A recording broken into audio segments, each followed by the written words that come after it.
今天我们来看一款升级后更适配年轻人的10万级中型 SUV 全新阿尔法 T5。这一次它可不是小打小闹啊，不但尺寸大了，配置升了，动力换了，智能化也有大提升。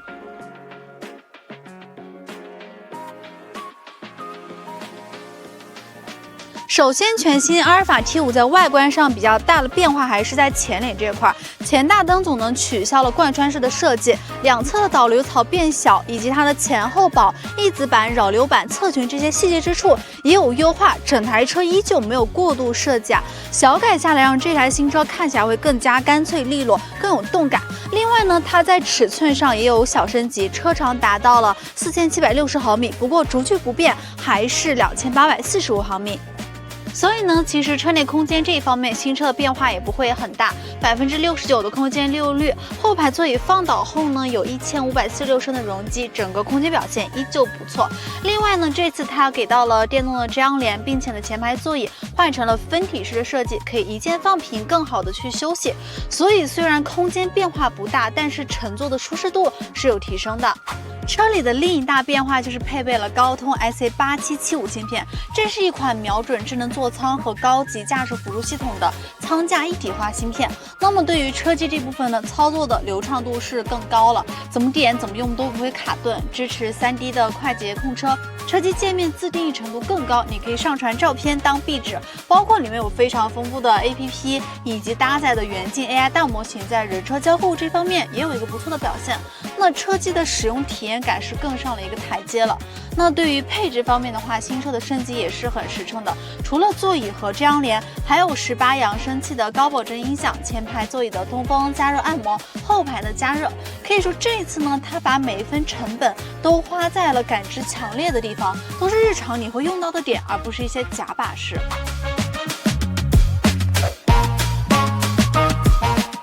那么这一次全新阿尔法 T5更重要的升级其实是动力和辅助驾驶这一块。之前呢它是全系纯电动力，现在增程也有了，搭载了北汽神擎增程动力，峰值功率是200千瓦，峰值扭矩360牛米，0-100加速仅需要6.5秒，动力很澎湃，很有劲儿。而且呢，官方表示，即便是在亏电的状态下，它的0-100加速还是能做到7.6秒，是一台超车爬坡都不会露怯的车。纯电续航呢是215公里，综合续航1215公里，日常通勤纯电，长途可油可电，也没有什么里程焦虑。另外呢，它纯电车型的续航也有提升，有705公里，而且呢，在800伏碳化硅平台的加持下，它30%到80%的补能只要8.9分钟，10分钟可以补能400公里，这速度跟加油比也没差多少了。而且呢，全面兼容市面上99%以上的充电桩，用起来也是很方便的。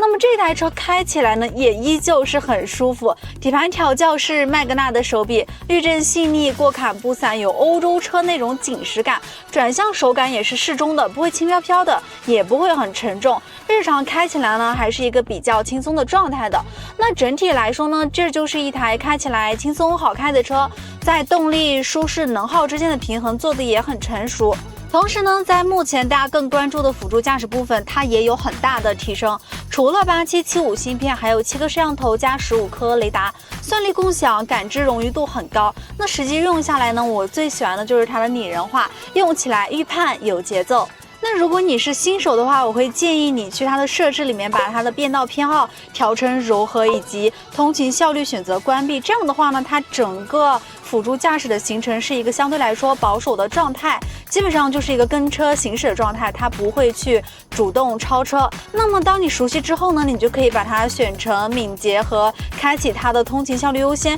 这样的话，它就会有一个更加灵敏的操作。 另外呢，它的高速 NV 也是支持自动上下匝道、主动变道超车，它用起来呢也是一个很老司机的状态。但是呢，话又说回来啊，虽然这台车这一次在辅助驾驶这方面确实有比较大的提升，但是呢，它依旧是没有搭载激光雷达的一个状态。所以呢，当你开启辅助驾驶之后呢，驾驶员也还是需要去把这个精力放在整个路况当中的，以便如果真正发生了紧急情况的时候，你能够及时的去接管车辆，来保证全车人的安全。 我觉得这一次全新阿尔法 T5在认真回答一个问题：一台家用 SUV 怎样才算做得足够好？不为营销噱头牺牲实用性，也不为控制成本而妥协体验。像它这样从空间配置到智能续航，给你实实在在的升级优化才是硬道理。那目前呢，全新阿尔法 T5已经开启预售了，增程版13.38万起，纯电版12.68万起。对它感兴趣的话，可以去试试啦。